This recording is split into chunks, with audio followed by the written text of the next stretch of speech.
حاضرین مجلس، اعلان کے ذریعے سے جیسا کہ آپ کو موضوع معلوم ہے کہ آج کے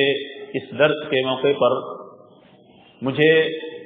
میت کو فائدہ پہنچانے والے اعمال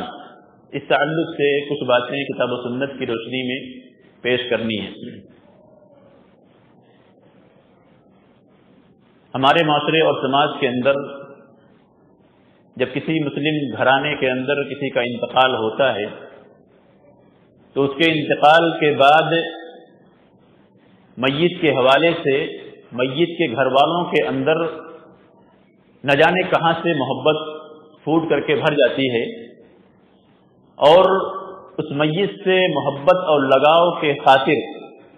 اس میت کے نام پر ایسی ایسی بدعت اور خرافات کو وہ انجام دینا شروع کر دیتے ہیں جن کا تعلق کتاب و سنت سے عام طور سے ملتا جلتا نہیں ہے۔ آپ نے بارہا دیکھا ہوگا، بے شمار لوگوں کو یہ حرکت کرتے ہوئے دیکھا ہوگا کہ جب ان کے یہاں پر کسی کا انتقال ہوتا ہے، کسی قریبی کا انتقال ہوتا ہے، تو انتقال کے فوراً بعد قرآن خوانی کی جاتی ہے، تیجا کیا جاتا ہے، فاتحہ کیا جاتا ہے، 10واں 20واں 40واں اور اس کے علاوہ برسی اور 11ویں اور اس کے علاوہ نہ جانے کون کون سی بدعت و خرافات کو مسلمان اپنے گھروں کے اندر انجام دینا شروع کر دیتا ہے، جبکہ یہ اعمال ایسے ہیں کہ جن اعمال کا کتاب و سنت سے کوئی ثبوت نہیں ملتا ہے، لیکن پھر بھی آج مسلمانوں کی اکثریت اور مسلمانوں کی میجورٹی ان اعمال کو دھڑلے سے کرتی ہے، دین سمجھ کر کے، اسلام سمجھ کر کے ان اعمال کو میت کو فائدہ پہنچانے کی نیت سے کرتی ہے۔ حالانکہ ان اعمال کے کرنے کی وجہ سے میت کو فائدہ تو پہنچنا دور کی بات ہے، الٹا جو لوگ ان بدعت و خرافات کو انجام دیتے ہیں ان کے لیے مصیبت کھڑی ہو جاتی ہے، کیونکہ یہ اعمال جو دین کے نام پر دین سمجھ کر کے میت کو فائدہ پہنچانے کی نیت سے کیا جا رہا ہے، ان اعمال کا چونکہ تعلق کتاب و سنت سے نہیں ہے، یہ اسلام نہیں ہے، بلکہ یہ بدعت و خرافات ہے، جس بدعت و خرافات کی وجہ سے میت کو فائدہ تو نہیں پہنچتا ہے، الٹا ان اعمال کو کرنے والے گناہ کے کٹگری میں آ کر کے کھڑے ہو جاتے ہیں۔ اس لیے سب سے پہلی بات تو ایک مسلمان کو اگر اپنے کسی رشتہ دار سے محبت ہے اور خصوصی طور سے اس کے انتقال کے بعد اس کے لیے کچھ فائدہ پہنچانے کا کام کرنا چاہتا ہے، اپنی محبت کا اظہار کرنا چاہتا ہے میت سے، تو اس کی ذمہ داری ہے کہ جب تک وہ آدمی زندہ ہے، جب تک وہ رشتہ دار زندہ ہے، اس کی زندگی میں اس کی اہمیت کو سمجھے۔ عام طور پہ اولاد، ماں باپ جب تک زندہ ہوتے ہیں تب تک ان کا خیال نہیں رکھتی ہے۔ اکثر و بیشتر اولاد کا معاملہ کیا ہوتا ہے کہ زندگی میں ماں باپ جیسی عظیم نعمت کو پانے کے بعد، ماں باپ کو بڑھاپے میں پانے کے بعد اور ان کی خدمت کو انجام دینے کے بجائے اکثر و بیشتر اولاد ماں باپ کے ساتھ میں بدسلوکی سے پیش آتی ہے۔ اکثر و بیشتر اولاد ان کے دوا علاج کے خرچے کو برداشت کرنے کے لیے تیار نہیں ہوتی ہے۔ معاشرے اور سماج کے مسلمانوں کا اکثر و بیشتر معاملہ یہی ہے کہ وہ اپنے ماں باپ کے بوجھ کو برداشت کرنے کے لیے تیار نہیں رہتے ہیں۔ بہت سارے ایسے بھی لوگ اس معاشرے سماج کے اندر پائے جاتے ہیں جو بڑھاپے میں اپنے ماں باپ کو مارتے پیٹتے بھی ہیں۔ کچھ ایسے بھی بدبخت لوگ پائے جاتے ہیں جو اپنے ماں باپ کو اپنے اس گھر سے نکال دیتے ہیں جس گھر کو ان کے ماں باپ نے ہی بنایا ہے۔ تو ماں باپ کے لیے یا اپنے قریبی رشتہ داروں کے لیے محبت کا پیمانہ یہ ہے، ان سے دلی لگاؤ کا پیمانہ اور طریقہ یہ ہے کہ ان کی زندگی کے اندر ان کی خدمت کی جائے، ان کا خیال کیا جائے، ان کا دیکھ ریکھ ان کی جائے، نہ کہ ان کے انتقال کے بعد ایسے اعمال انجام دیے جائے جن اعمال کے کتاب و سنت سے کوئی تعلق نہیں ہے۔ یہ بدعت و خرافات جو میں نے ابھی آپ کے سامنے بیان کیے ہیں، یہ عام طور پر مسلمانوں کے یہاں پر پائے جاتے ہیں جن کا کتاب و سنت کے اندر کوئی تعلق کا ذکر نہیں ملتا ہے۔ اس کے اپوزٹ اگر ہم قرآن و حدیث کو کھنالیں تو ہمیں اور آپ کو بے شمار ایسے اعمال ملیں گے کہ جن اعمال کو کرنے کی وجہ سے میت کو فائدہ پہنچتا ہے۔ وہ اعمال جو میت کو فائدہ پہنچانے والے ہیں وہ دو طریقے کے اعمال ہیں۔ پہلا طریقہ تو یہ ہے کہ چند اعمال ایسے ہیں کہ جن اعمال کا تعلق میت کی ذات سے جڑا ہوا ہے، جو شخص انتقال کر رہا ہے اس کی ذات سے جڑا ہوا عمل ہے، وہ اعمال اگر میت خود کر کے گیا ہوا ہے تب وہ عمل اس کو اس کے مرنے کے بعد فائدہ پہنچاتا ہے. اور دوسرے قسم کے اعمال وہ اعمال ہیں جو میت کے اقربا اور اولیاء سے ریلیٹڈ ہیں. میت کے اولیاء اور رشتہ دار اور قریبی لوگ، دوست احباب جب میت کے نام پر وہ اعمال کرتے ہیں تو ان اعمال کا فائدہ میت کو پہنچتا ہے. آئیے میں چند پہلے وہ اعمال بیان کروں جو میت کی ذات سے جڑے ہوئے ہیں، جس کا فائدہ میت کو اس کے انتقال کے بعد ملتا رہتا ہے. ان اعمال میں سے سب سے پہلا عمل ہے عمل صالح، میت کا خود کا نیک عمل. جو بھی مسلمان اس دنیا سے جا رہا ہے، جس کا انتقال ہو رہا ہے، انتقال سے پہلے اگر اس نے خود اپنی زندگی کے اندر اعمال صالحہ سے اپنے آپ کو مزین کر کے گیا ہے، نیک اعمال کر کے گیا ہے، اعمال صالحہ کو انجام دے کر کے گیا ہے، اس کا ایمان اور اس کا اسلام اس دنیا کے اندر اس کی موت سے پہلے سلامت تھا، تو ایسے مسلمان بندے کے بارے میں اللہ رب العالمین نے قرآن مجید کے اندر بیان فرمایا کہ اس کا سارا نیک عمل اس کے لیے اس کے مرنے کے بعد فائدہ مند ثابت ہوتا ہے. من عمل صالحا فلنفسه، اللہ نے فرمایا کہ جو شخص نیک عمل کرتا ہے تو اس نیک عمل کا فائدہ خود اس کو ہی ملنے والا ہے. ومن اساء فعلیہا، اور جو برائی کر کے جاتا ہے اس برائی کا بدلہ بھی یا اس کا وبال بھی اس کو ہی ملنے والا ہے. اس آیت سے معلوم کیا ہوا کہ جو بھی میت یا جو بھی انسان نیک عمل کرتا ہے اور نیک عمل پر ہی اس کا انتقال ہوتا ہے، ایمان پر اس کی موت ہوتی ہے، تو اس نیک عمل کا فائدہ میت کو ڈائریکٹلی ملتے رہتا ہے اس کے انتقال کے بعد. دوسرے مقام پر اللہ نے فرمایا کہ وَأَن لَيْسَ لِلْإِنسَانِ إِلَّا مَا سَعَىٰ، کہ انسان کے لیے وہی کچھ ہے جو کچھ وہ خود کوشش کر کے جا رہا ہے. جو اپنی ذات سے اس دنیا کے اندر نیکی کما کر کے گیا ہے، اپنے آپ کو نیکیوں کے ساتھ میں جوڑ کر کے زندگی گزار کر کے گیا ہے، ان نیکیوں کی کوشش کا بدلہ اللہ نے فرمایا کہ اس کو مرنے کے بعد مل کر کے ہی رہے گا. ایسا نہیں ہے کہ نیک اعمال ایک انسان کر کے جائے اور اس نیک عمل کا اس کو بدلہ نہ ملے. تو نیک اعمال انسان کی ذات کے لیے اس کے انتقال کے بعد فائدہ پہنچانے والے اعمال ہیں. اس لیے ہر مسلمان کو چاہیے کہ وہ کسی کے اوپر ڈیپینڈ ہو کر کے نہ جائے کہ میں انتقال کر جاؤں گا تو میرے انتقال کے بعد میرے اولیاء میرے قریبی لوگ کچھ کر دیں گے تو میرا فائدہ ہو جائے گا. نہیں، یہ بہت بڑی بھول ہے کہ مسلمان کی، ایک مومن بندے کی، کہ وہ کسی اور کے اوپر ڈیپینڈ ہو کر کے جائے دنیا سے. ابھی جن اعمال سے میں تذکرہ کروں گا کہ جو اولیاء اعمال کرتے ہیں اس کا بھی فائدہ میت کو پہنچتا ہے. اولیاء اگر کریں گے بھی وہ اعمال تو وہ ٹیمپرری رہے گا. جب تک میت کے دنیا سے جانے کے بعد کا دن یا ایام قریب رہے گا یا ابھی تازہ معاملہ رہے گا، تب تک ہو سکتا ہے کہ اولیاء اور اقربا تھوڑا اعمال کر لے جائیں. جیسے جیسے ایک انسان کے دنیا سے جانے کے بعد کا وقت گزرتا ہے ویسے لوگ بھولتے چلے جاتے ہیں. آج کون ہم میں سے ہے کہ جو ہمارے پردادا اور پردادی کے لیے دعائیں کرتا ہوں؟ بہت ہی کم ہی لوگ ملیں گے آپ کو. تو ایک مسلمان اپنی زندگی کے اندر نیک اعمال خود کر کے جائے، وہ کسی کے اوپر ڈیپینڈ ہو کر کے نہ جائے. یہ اور بات ہے کہ شریعت کے اندر کچھ باتیں ملتی ہیں کہ بھائی میت کے اقربا کچھ کرتے ہیں تو میت کو فائدہ ملتا ہے، لیکن میت کے اقربا کا جو اعمال ملتا ہے کہ میت کے لیے وہ چیزیں فائدہ پہنچاتی ہیں، ان اعمال کے اوپر ڈیپینڈ نہ ہو کر کے ایک مسلمان کو خود کوشش کرنی چاہیے اور خود نیک اعمال کر کے اس دنیا سے اپنے آپ کو جانے کی اس کی کوشش ہونی چاہیے، اس کی تیاری ہونی چاہیے. تو پہلا عمل ہے نیک عمل. جو ایک میت خود اپنی زندگی کے اندر کر کے گیا ہو تو اس نیک عمل کا فائدہ اس کے مرنے کے بعد اس کو ملتے رہتا ہے. دوسرے نمبر پر ہے صدقہ جاریہ. ایک مسلمان اور ایک مومن بندہ اپنے انتقال سے پہلے، اپنے روح کے پرواز ہونے سے پہلے اگر وہ اس دنیا کے اندر کچھ صدقات کر کے جاتا ہے، کوئی ضروری نہیں کہ بہت بھاری بھرکم صدقہ اس نے کر کے گیا ہو،